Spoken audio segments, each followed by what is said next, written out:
J'ai pas de son. Active ton micro.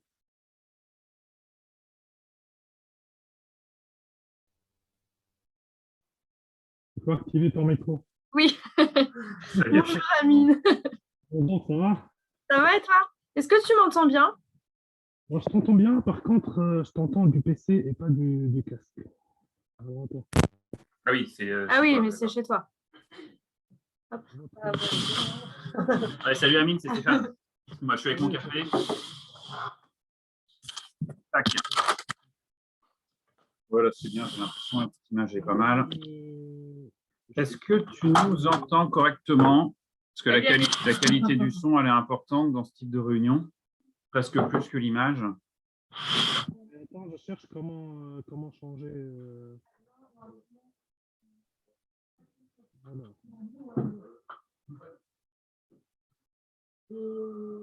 Micro.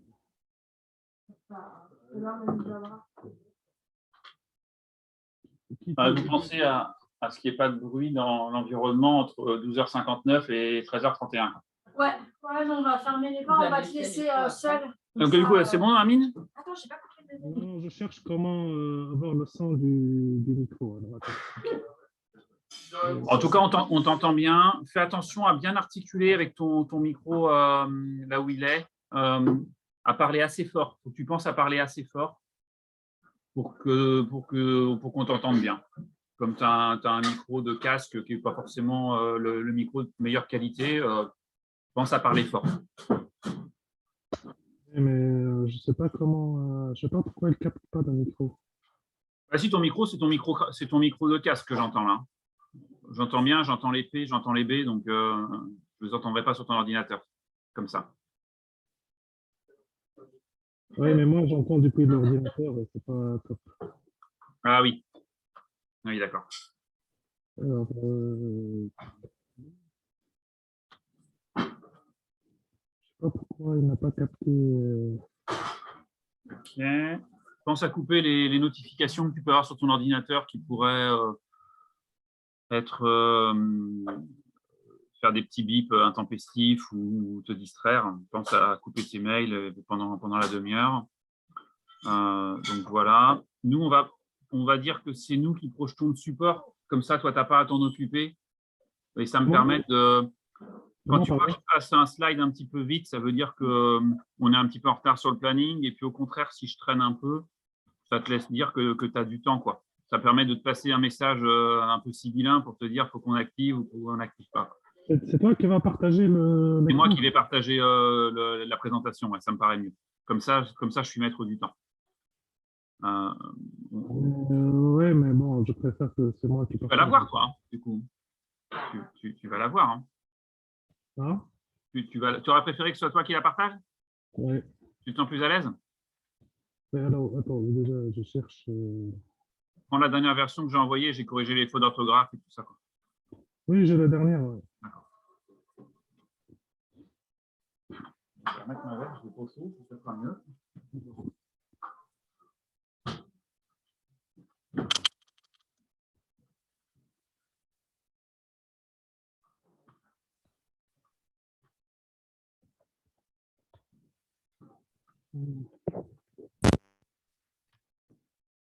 Est-ce que tu entendais, là, il y a eu du bruit dans la machine à café, tout ça? Tu as entendu au micro ou pas? Alors, attends, là, déjà, j'ai changé. J'ai mis. Ah, là, je t'entends bien. C'est bien. Là, tu m'entends mieux? Ah ouais, je t'entends mieux. Ah, parfait, parfait. Et là, moi aussi, j'entends depuis le casque, ça va. Ah ouais, là c'est vraiment mieux. Ok, là, c'est parfait. Les consonnes et tout, c'est mieux. Est-ce que toi, tu as entendu du bruit autour, là, quand tu étais à chercher? Il y a eu…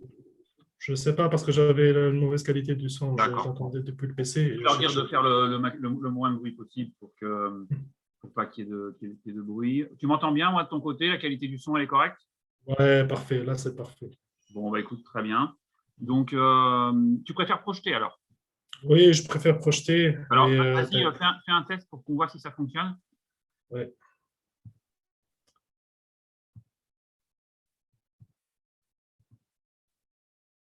Écoute, ça a l'air. Alors, ouais. Et lorsque je passe comme ça, voilà, est-ce que tu as… C'est bien? Ouais, tu as c'est le bon. écran? Ouais, je suis en plein écran. Ok. Et ça sera seulement toi sur les vidéos, là? Parce que là, je Ouais, te vois pas. on va être que tous les deux. Donc, moi, je suis marqué Kerfaven, Kazaden, Ouais, etc.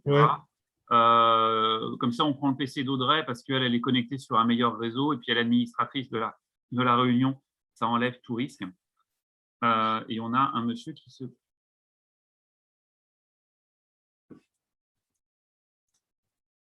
Tac, mettre en salle d'attente.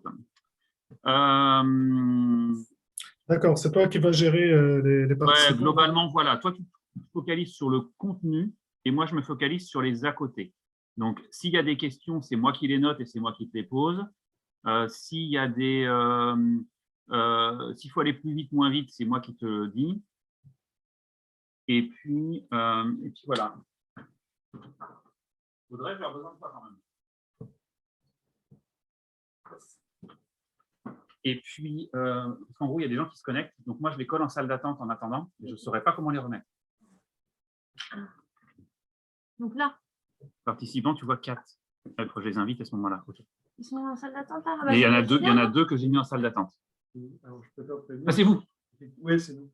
Mais je préfère prévenir quand on se connecte et on te voit pendant 10 minutes. On a accès à la réunion. Mais oui, je sais, c'est ce que j'ai vu. Et le temps que je… Ah, j'aurais dû mettre la t'ai salle mis en d'attente. salle d'attente. Ah oui, il faut toujours mettre une salle d'attente sur les réunions. Toujours. Ouais, on saura pour la prochaine fois. Ouais. Voilà. Ok, ça va. Là, ça veut dire que maintenant, avec Amine, on a vu que ça marchait. Donc, au pire, Amine, maintenant, les gens qui arrivent en salle d'attente, c'est bon, c'était des gens de Casaden qui sont venus en salle d'attente. Et c'était pour un test. Mais maintenant, on sait qu'on peut les… S'il y a des gens qui arrivent, je vais commencer à meubler, quoi. D'accord. On est bon sur le contenu, Amine, on prend comme ça. Moi, je n'interviens pas sur le fond, peut-être juste en conclusion pour reformuler quelque chose que tu as dit, insister sur un point, mais sinon, sur le fond, je n'interviens pas que par le prisme de questions. Et pour la fin, c'est toi qui reprends les questions et me les Oui. C'est moi qui reprends les questions et si je vois qu'il n'y a pas le temps, on ne passe pas les questions. Et si je vois qu'il y a plus de temps, on prend plus de questions. D'accord. Et si je vois que j'ai des questions moi et puis qu'elles ne sont pas posées et puis qu'on a du temps, j'en invente. C'est mon métier. Ok. Écoute, on n'a plus qu'à attendre le public. Parfait. Globalement, tu as coupé les… Il ne peut pas y avoir de pop-up, de notification sur le PC. J'ai coupé le mail. Ouais, c'est bon alors. Je pense que c'est le… Oui, laisse, je suis en plein écran. Non, mais c'est bon, si tu me dis que c'est bon. J'ai de la batterie. Donc là, je réinvite… Ah, mais non, c'est pas comme ça. Ah non, mais je ne sais pas comment vous faire revenir par contre. Les deux champions qui sont en salle d'attente. Eh, attends, je vais y arriver.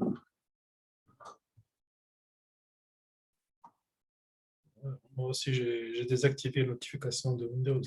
Ouais, c'est exactement. Sur participants. Ouais, participants. Ah, ils sont là à admettre. C'est Lucas et Thibaut, c'est bon. Hein. Oui. Voilà, ok. Donc là, Lucas, Thibaut, si vous parlez dans vos écrans, normalement, je ne vous entends pas. On est bien d'accord. Ouais, c'est bon. Et il y a une troisième personne qui est en train de se connecter. On va attendre, Amine, on va attendre 12h59. Pense à basculer ta présentation en plein écran pour que ce soit plus, plus propre. Et puis, les gens commencent à se connecter. On va tranquillement les accueillir quand il sera 58-59. D'accord. On démarre. On essaye de démarrer à l'heure. On voit si jamais vraiment il y a du monde qui se connecte. On démarre avec une petite minute de retard maximum. Oui, je préfère une petite minute. Voilà, la petite minute logique pour régler les petits problèmes de connexion pour tout un chacun. Et on essaye de vraiment finir à l'heure. Et après, si on a quelques questions à 13h30 qui veulent déborder avec certains individus, on peut s'y résoudre, mais pas beaucoup. C'est important de respecter le point horaire. Les 5 minutes questions-réponses, ils sont incluses normalement. Non? Exactement, c'est l'objectif pour nous de tenir le planning. Oui, donc à 13h25, on peut laisser place aux questions-réponses. Sachant que mais je vais présenter tout ça au tout début de la réunion aux gens qui se connectent. On commence à avoir un petit peu de connexion. Bon. Donc, je te laisse la parole en début de présentation. Exactement. Et quand je t'interroge, ce sera à toi. On attend un tout petit peu. On a quelques participants. Bonjour à ceux qui nous rejoignent. La réunion n'est pas commencée. Vous êtes en train de voir les coulisses. Bonjour.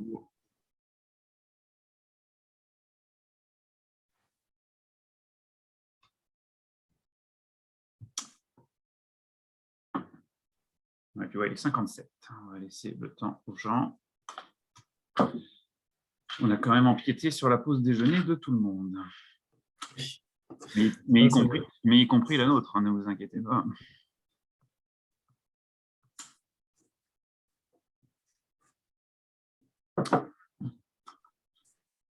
Alors, Amine ne dit pas trop de bêtises puisque nous sommes filmés, puisque au-delà du fait d'être filmé pour la réunion, on enregistre également la réunion. Donc, la postérité retiendra ce qu'on fait aujourd'hui. Je vais essayer.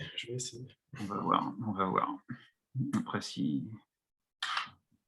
tout dépendra de ce qu'on en fait. 58, 2 petites minutes.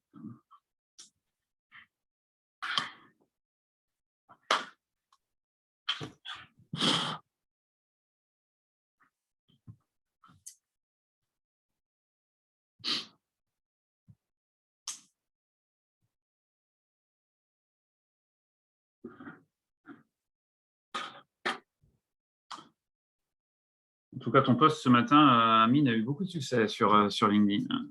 J'ai hésité parce que il était très réussi. C'est un collègue qui a choisi la photo. Je lui ai dit, franchement, c'est plutôt publicité pour une marque de vêtements. Je faisais un petit peu ça, mais que veux-tu? Il faut savoir donner son meilleur visage. Et je lui ai dit, je vais te faire plaisir, je vais quand même la partager. Ouais, ben, ça a fonctionné puisqu'on a eu beaucoup de gens. Les gens étaient déjà inscrits. Hein.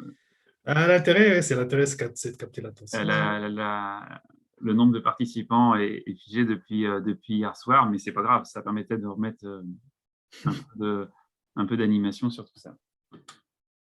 Il est à peine 13h, on va attendre que ça se connecte.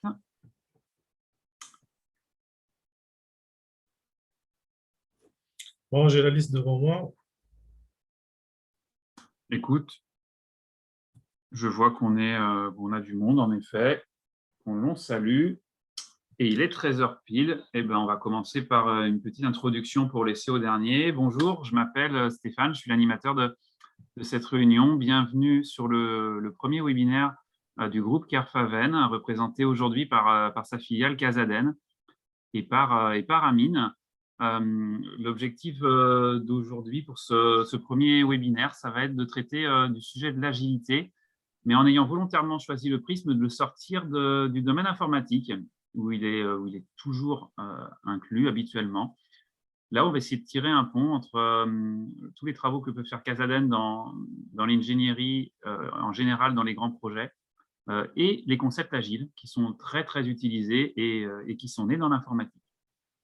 Pour ça, on a demandé à Anine Gadab qui nous parle du Cotentin. Bonjour Amine, est-ce que tu peux nous expliquer qui tu es et puis de ce dont tu vas nous parler pendant les 30 minutes qui viennent?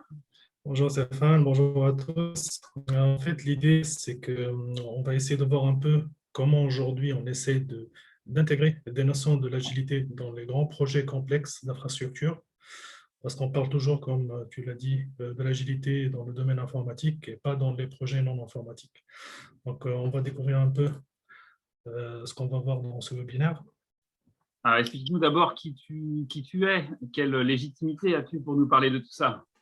Oui, alors moi je suis à la base ingénieur électronique, j'ai 15 ans d'expérience en management de projet, principalement comme acheteur public et comme planificateur.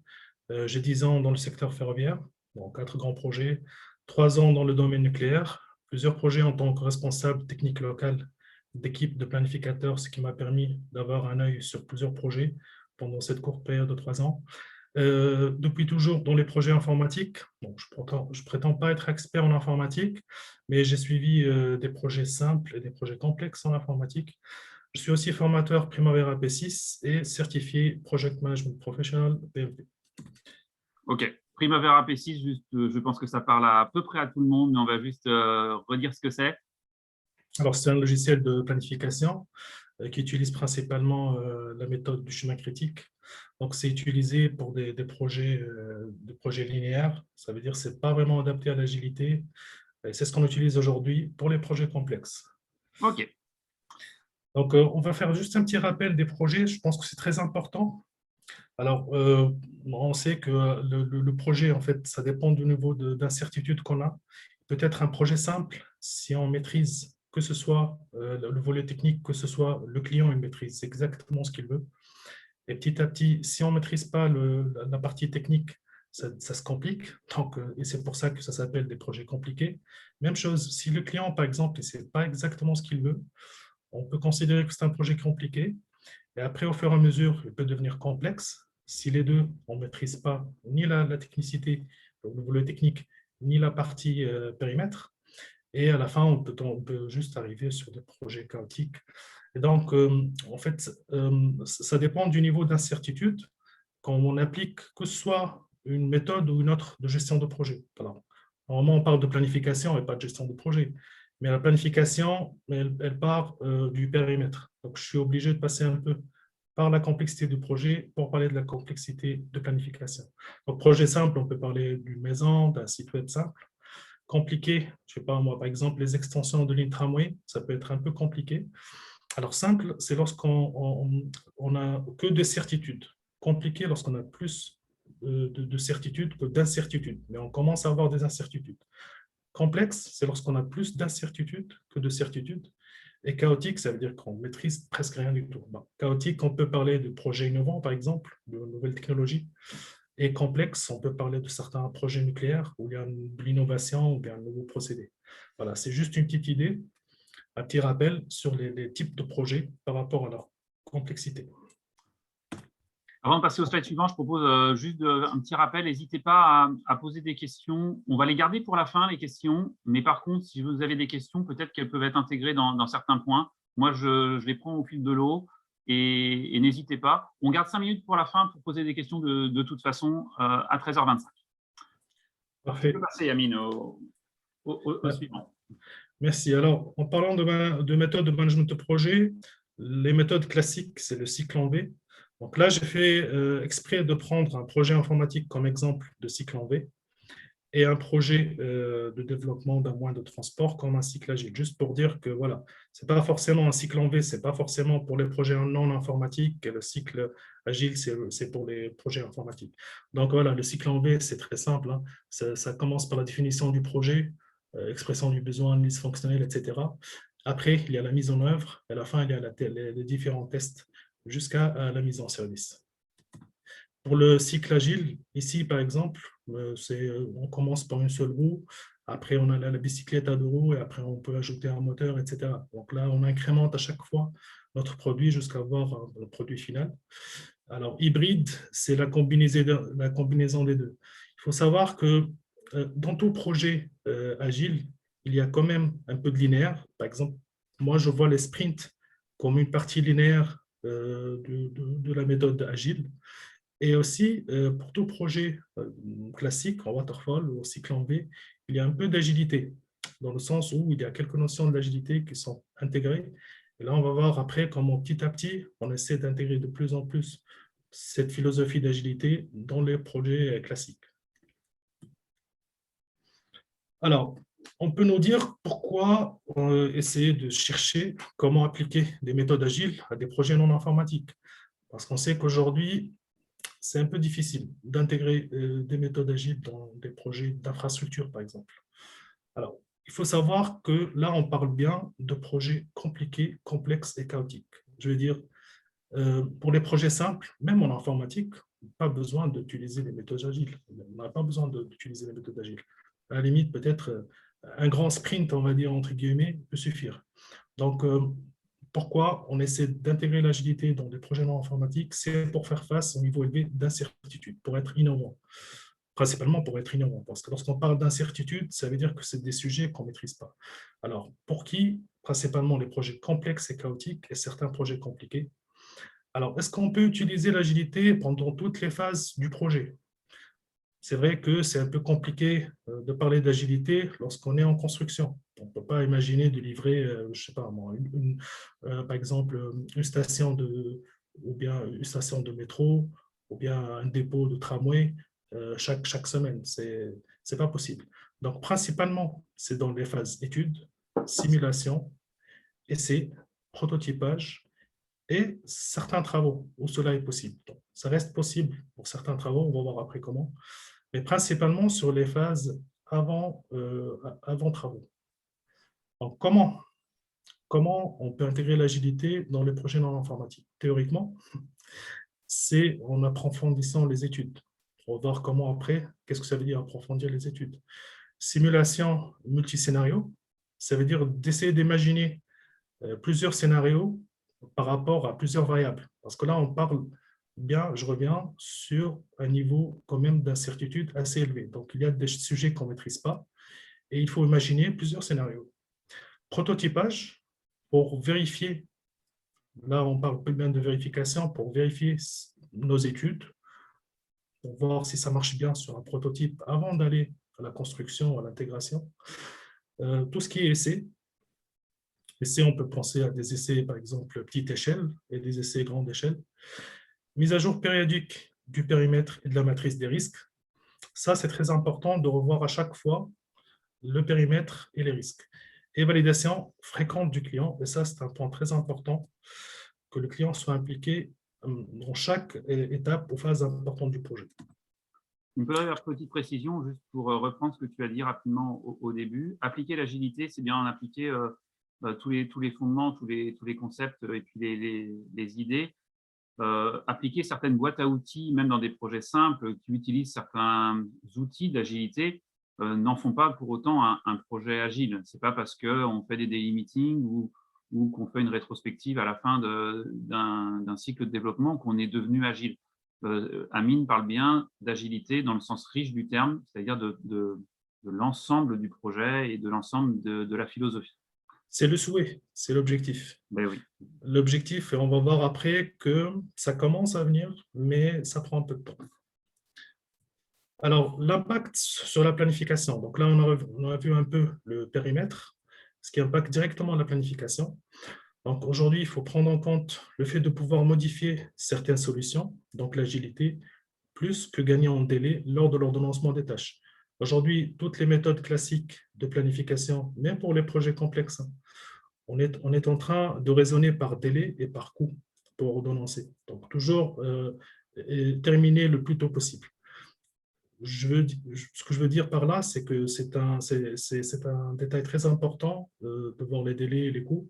Mais lorsqu'on parle de complexité de projet, normalement, ça passe en second plan, comme pour les projets informatiques. Là, ce qu'on utilise aussi, c'est la planifier en vague, la planification en vague. Alors, si on regarde un peu le petit schéma, on essaie de comprendre un peu, c'est qu'on essaie de détailler le plus possible sur le court terme, parce qu'on a plus de certitude sur le court terme, et de moins en moins de détails sur le moyen et long terme. C'est ce qu'on appelle planification en vague. Prévoir des réserves délais et des coûts proportionnels au niveau d'incertitude. Donc, il faut faire attention, lorsque le projet devient compliqué, il faut prévoir des réserves. Et on va voir après comment on a du mal aujourd'hui, nous, planificateurs, à imposer l'intégration des réserves dans les plannings. Et l'impact de cela sur les KPI classiques de suivi des délais. Simplifier les processus de validation de changement. Donc, qui dit agilité, dit le moins de processus, le moins de documentation, etc. Donc aujourd'hui, même sur des projets complexes, non informatiques, on doit toujours passer par des processus standards de validation de changement qui sont généralement des processus lourds. Regroupés par fonction et non par métier. Donc aujourd'hui, on a gardé l'ancienne archi classique. On verra après que ça peut être un frein pour appliquer l'agilité. Ordonnancer le planning selon le principe du fail early, fail often. Alors, le principe fail early, fail often, ça veut dire que idéalement, on essaie d'attaquer directement les points durs ou les incertitudes du projet et on accepte l'échec pour apprendre et pour avancer dans le projet et ne pas avoir peur et laisser les incertitudes à la fin. Parce que ça peut être dangereux, on peut perdre de l'argent, du temps, sans avoir de résultat à la fin. Donc, les difficultés de la mise en œuvre, principalement, on parle de structure de la société et d'actifs organisationnels. Donc, structure de la société, si c'est une petite société, moyenne société, grande société, bien sûr, il est plus facile d'appliquer l'agilité dans de petites sociétés. Pour les grands groupes aujourd'hui, ils ont du mal à appliquer l'agilité, même pour les grands groupes informatiques. Il faut savoir que l'agilité, elle donne plus de marge de manœuvre à l'équipe projet et il y a moins d'hierarchie, moins de processus. Et ça, il faut du temps pour changer. Aujourd'hui, on parle de transformation digitale, etc. Et ça aide beaucoup à ce que la société soit prête à intégrer la philosophie agile dans son fonctionnement. Bien sûr, je parle de sociétés qui créent des projets. Ce n'est pas toutes les sociétés. L'actif organisationnel, bien sûr, tout ce qui est politique interne, tout ce qui est hiérarchie, tout ce qui est procédure, etc., ça peut être un frein. Il y a aussi la connaissance de l'agilité par l'équipe projet et par les parties prenantes. Alors, il ne suffit pas que l'agilité soit bien comprise par l'équipe projet, par l'équipe projet, y compris hiérarchie de la société impliquée dans le projet. Mais aussi, il faut que les parties prenantes soient conscientes de l'agilité et des principes de l'agilité. Partie prenante, ça peut être le sponsor, celui qui finance le projet, ça peut être le client final, ça peut être l'utilisateur, etc. Donc, pour cela, il faut un climat de confiance pour communiquer en toute transparence sur les incertitudes et les risques du projet. Et on va voir après comment le manque de confiance peut être un frein aussi pour appliquer l'agilité dans les projets complexes dans l'informatique. J'ai eu une question, j'en profite que tu sois sur ce slide-là, on ne va pas la garder pour la fin, celle-ci, sur les difficultés qu'il y a en place dans le changement d'organisation. Il y a même une deuxième question qu'on va lier ensemble.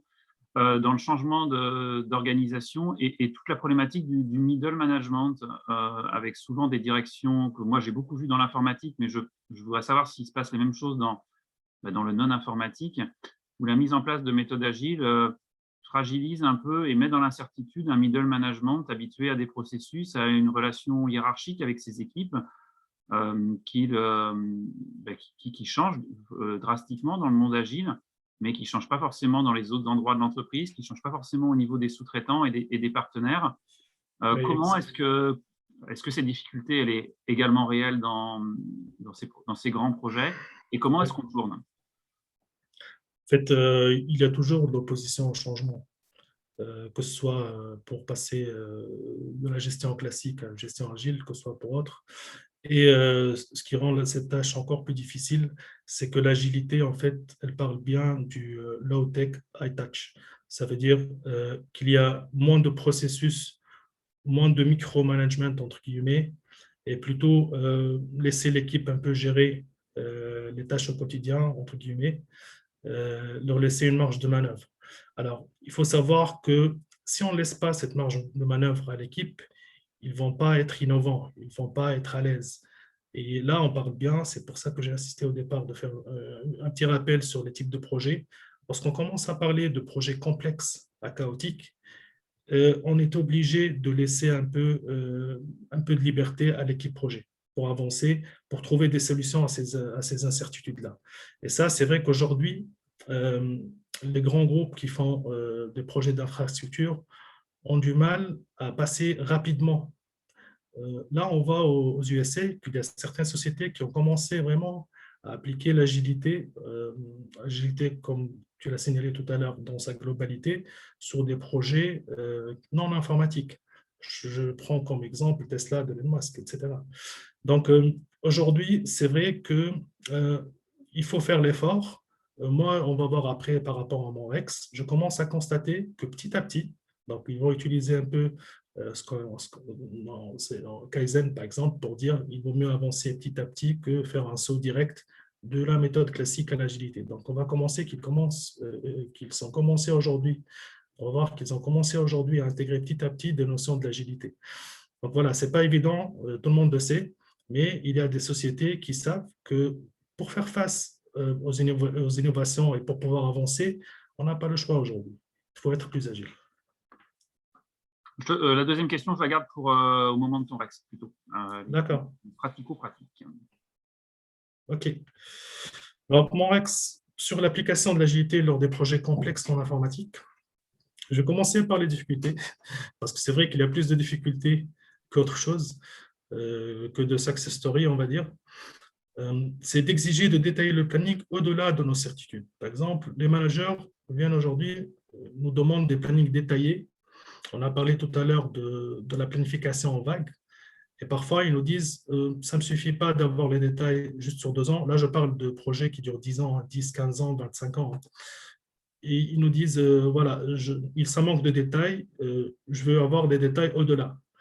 Il faut savoir que si le périmètre n'est pas maîtrisé au-delà de 2-3 ans, voilà, ou bien, je veux dire, en détail. Donc, on sait ce qu'on va faire, mais pas en détail. Je ne peux pas détailler le planning, pour nous, les planificateurs, on ne peut pas détailler le planning au-delà de nos certitudes. Donc, il faut savoir accepter un peu ce genre de planning qui détaille sur le court terme et où il y a moins de détails sur le moyen et long terme. Aujourd'hui, on exige un seul scénario. Bon, ce n'est pas les managers qui exigent un seul scénario, mais c'est la planification classique par la méthode du chemin critique, où principalement pour pouvoir utiliser les indicateurs, faire le suivi, etc., on est obligé de planifier un seul scénario. On ne demande pas de prendre en compte, par exemple, les données d'entrée, de recherche et développement, de prototypage, de simulation, et de proposer plusieurs scénarios. Pensez prendre trop de temps dans les études, simulation, prototypage, essai. Donc, parfois, pour certaines sociétés, le projet commence au premier coup de pioche.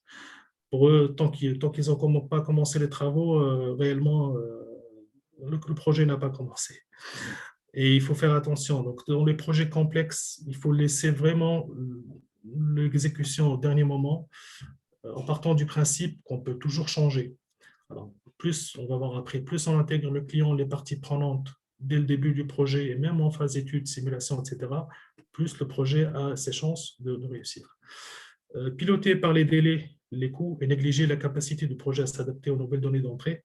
Comme j'ai dit tout à l'heure, aujourd'hui, le planning il se base sur l'optimisation de délais uniquement, même au niveau de l'ordonnancement. Donc, à part les liens logiques, on ne tient pas compte de la complexité technique ou des incertitudes dans la planification des projets complexes. Et ça pose un problème d'adaptation. Donc, voir les changements de planning comme des erreurs de planification. Alors, ça nous arrive souvent. On présente un planning aujourd'hui, selon la vision d'aujourd'hui, et après 2 ans, comme c'est un projet complexe, il y a eu de nouvelles données d'entrée, que ce soit de la R&D, des essais, de la simulation, etc. Et on peut proposer un nouveau planning globalement différent, genre 50% différent. Certains managers considèrent ça comme des erreurs de planification. Donc, il faut savoir accepter la complexité du projet et être prêt à accepter les modifications de planification et autres. Ne pas refaire de nouvelles études de risque et de maturité à chaque nouvelle donnée d'entrée importante. Alors, on a parlé tout à l'heure d'incertitude. Donc, tout ce qui est étude de risque, tout ce qui est étude de maturité est très important pour revoir un peu le niveau d'incertitude du projet. Peut-être qu'au début, on est un peu obligé d'intégrer beaucoup l'agilité, mais après, on peut passer à une autre forme de gestion, donc selon l'incertitude du projet.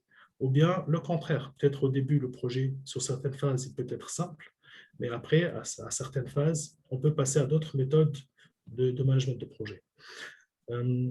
Aussi, ne pas investir dans des solutions extensibles, modulables, démontables, qui sont généralement plus coûteuses. Tout à l'heure, j'ai parlé comment on peut appliquer l'agilité lors de la mise en œuvre. Donc, c'est vrai, lors de la mise en œuvre, c'est un peu difficile. Mais lorsque, dès le début, on pense à des solutions qui peuvent être extensibles, modulables, démontables, etc., et bien privilégier, par exemple, les structures légères, etc., ça facilite le changement après. On peut ajuster certains dimensionnements, etc. Et ça, généralement, comme d'habitude, on privilégie le coût le coût par rapport à faire face aux complexités techniques du projet. Voir les réserves pour risque comme des demandes de délais supplémentaires. Alors, il faut savoir que si on ne met pas, par exemple, de barre de risque, ce qu'on appelle réserve pour risque, lors de la création du planning, donc lors du planning de référence qu'on appelle baseline. À chaque fois qu'il y a un changement de délai, principalement ça implique plus de délais, on est obligé de réviser le planning de référence. Alors, il faut savoir que tous les indicateurs pour faire le suivi de la planification, ils font la comparaison entre le planning en vigueur, donc le planning aujourd'hui, et le planning de référence. Et du coup, si on ne prévoit pas de réserve, on doit mettre à jour la baseline chaque mois et bien chaque semaine. Et là, les indicateurs n'auront aucun sens. Autrement dit, on fait de la planification pour rien, entre guillemets, si on ne peut pas faire le suivi et utiliser les indicateurs. Et nous, lorsqu'on demande plus de réserves, etc., plusieurs managers voient ça comme une demande de délai supplémentaire et non pas une acceptance du risque élevé du projet. Alors, il y a aussi le fait que le personnel, parfois, il n'est pas formé sur l'agilité. Et, comme tu l'as dit tout à l'heure, ne fait pas l'effort d'adapter les processus. Donc ça aussi, c'est un vrai frein aujourd'hui. Et ça, c'est des décisions stratégiques à prendre au niveau de la société, au niveau du top management de la société. Ça fait lien avec une question qui vient de nous être posée, on va la prendre maintenant, qui dit est-ce qu'on peut envisager de ne former le personnel qu'au fur et à mesure de l'avancement des projets, ou alors est-ce que ça doit être un prérequis, la formation à l'agilité pour démarrer l'ensemble? Est-ce que tu as un point de vue là-dessus, Amine? Moi, j'ai assisté à plusieurs projets où on forme l'équipe au fur et à mesure. Parce que là, on parle de projets qui durent beaucoup, hein, genre des projets qui peuvent aller de 3 ans jusqu'à 35 ans, même plus. Donc, c'est normal d'intégrer lors du plan de formation, dès qu'il y a du nouveau, que ce soit techniquement ou au niveau du management du projet, de former l'équipe là-dessus, et particulièrement sur l'agilité. Donc, il n'est jamais trop tard. Il n'est jamais trop tard. Moi, j'ai assisté à des projets où on a évolué au fur et à mesure du projet. Et si on compare les méthodes de management du projet, de planification au début du projet à la fin du projet, ce n'est pas du tout pareil. Donc, bien sûr, on peut évoluer et faire évoluer l'équipe. Ce que j'ai également retenu, moi, des projets que j'ai menés, c'est que la formation sur le comment faire, elle peut être au fil de l'eau. La communication sur la philosophie du projet qui doit être agile et ses quelques prérequis, et finalement la charte agile qui tient sur un format A4, ça nécessite une adhésion collective. Donc, la formation, pour moi, elle doit être au fil de l'eau. La vision du projet en mode agile, c'est un totem qui doit être posé au début. Et ça implique comme ça les parties prenantes. Regarde, aujourd'hui, il y a des projets qui ont commencé il y a une 50aine d'années et qui vont durer encore pour 100 ans. C'est pour ça que j'ai insisté tout à l'heure sur les catégories de projets. Donc, il y a des projets qui peuvent aller jusqu'à 150 ans. Donc, il y a plusieurs équipes qui peuvent travailler sur le projet, tu vois, des générations. Donc, franchement, pour les projets complexes et chaotiques, ils sont obligés de faire évoluer même les processus. C'est vrai qu'idéalement, choisir sa méthode de management, l'idéal, c'est de le faire au début du projet. Mais pour les projets qui durent beaucoup de temps, il faut aussi être agile au niveau des processus et de la formation. D'accord. Je te laisse continuer. On est juste dans le temps pour le dernier point. Dernier point, alors, les défis réussis, je parle bien sûr à partir de mon ex, c'est d'impliquer le client continuellement. Alors, découper au maximum le nombre de livrables à valider par le client. Donc, on parle beaucoup de découper le projet en petits projets. C'est la même chose. On parle par exemple de release aussi pour le projet informatique. J'ai mis une petite flèche pour dire que c'est équivalent un peu au release des projets informatiques. Moi, par exemple, j'ai vu un planning où il y a 260 tâches et dedans, il y a 255 livrables. Autrement dit, chaque tâche est un livrable. C'est vrai que ça peut être un peu lourd, mais ça permet de gagner après. On implique le client à chaque livrable, il doit valider, il doit vérifier, etc. Et c'est mieux que de donner à la fin un seul livrable, ou bien même un livrable intermédiaire et un livrable à la fin. Et généralement, il y a toujours de la reprise derrière. Donc, organiser des réunions d'avancement fréquentes, ce qui peut être un peu similaire aux rétrospectives, même si la rétrospective permet d'agir sur le processus, on peut avoir une petite marge de manœuvre sur le processus. J'ai vu ça d'ailleurs. Par exemple, ne plus imposer d'avoir des comptes rendus écrits, mais des emails suffisent, etc. Donc, on peut toucher un peu au processus parfois, dans l'intérêt du projet. Utiliser des solutions de partage en temps réel du projet, donc tout ce qui est accès à l'évolution de la conception, simulation, planning. Aujourd'hui, on parle de gestion électronique de documents, JET, etc., de simulateurs en ligne, etc. Ça aussi, ça permet de prendre en considération les remarques du client très tôt dans la conception. Autre chose, c'est de commencer les activités de simulation, prototypage et essai suffisamment en avance pour attaquer les incertitudes avant même de démarrer les études standards. Ce que j'ai dit tout à l'heure, le principe du fail early, fail often, c'est d'apprendre rapidement de nos échecs, de commencer par les choses qui nous font le plus peur ou on a le plus d'incertitudes. Voilà. Tu ne vas pas t'en tirer comme ça, Amine, j'ai des questions. Oui, bien sûr. Marie, à l'instant, me demande quelle vision as-tu de la mise en place de la méthode agile dans la gestion des risques? Est-ce vraiment faisable? Dans la gestion des risques. En fait, la gestion des risques, il y a des méthodes aujourd'hui qui sont standards, qui sont même utilisées dans les projets informatiques. Après, prendre en considération l'agilité dans la gestion des risques, comme ça, je ne vois pas vraiment de lien direct. Le seul lien que je vois, c'est de le faire fréquemment. Parce qu'aujourd'hui, sur les projets complexes d'infrastructures qui durent des dizaines d'années, on fiche dès le début les fins de phase où on fait une analyse de risque. Ça veut dire, par exemple, on fait une analyse de risque fin APS, fin APD, fin DAO, etc., fin des études d'exécution, etc. Je pense que pour l'étude de risque, il faut que ça soit plus agile, dans le sens où lié aussi la mise à jour de la liste des risques lorsqu'il y a une nouvelle donnée d'entrée importante. Par exemple, nous, dans le projet incertain, comme on l'a dit tout à l'heure, il y a des résultats de simulation, des résultats d'essai, etc.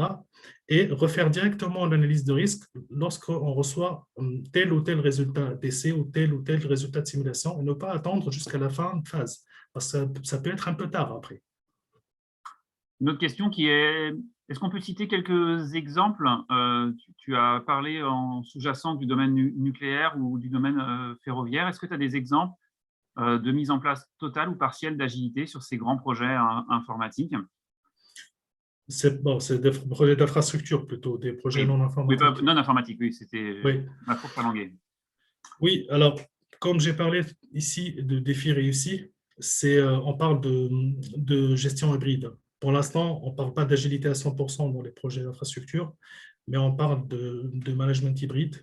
Donc, il y a des parties, comme je dis tout à l'heure, principalement tout ce qui est phase étude, prototype, etc., où vraiment, on peut dire qu'il y a, à part les processus qui restent là, les processus du management standard qui restent là, mais au niveau application du client, niveau mise à jour, etc., on est très proche de l'agilité.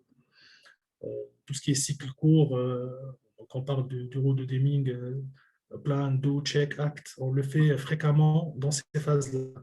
Après, dans les phases d'exécution, principalement, c'est à 80-100% le classique.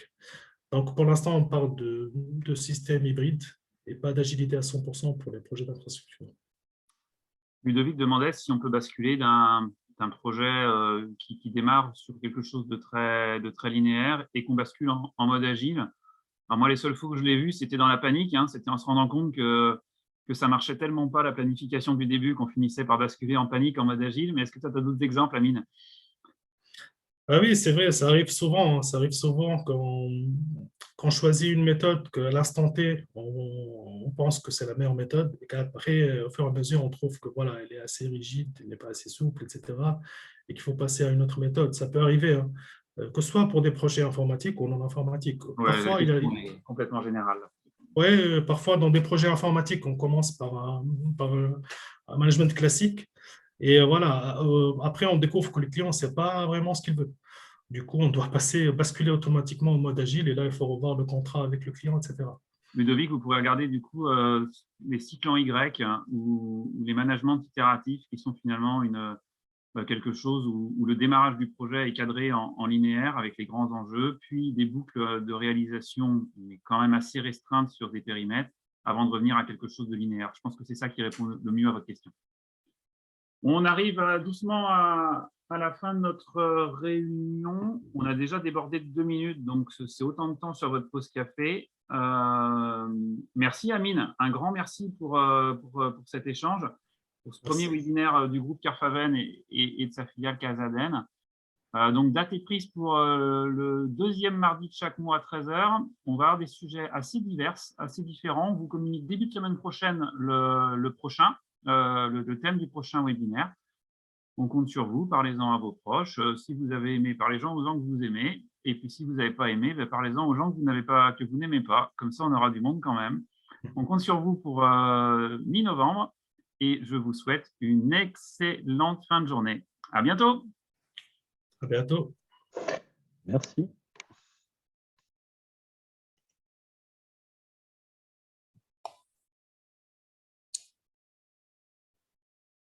Merci, à bientôt. Merci, au revoir.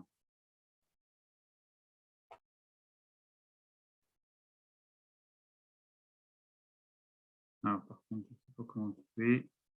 Arrêter les vidéos.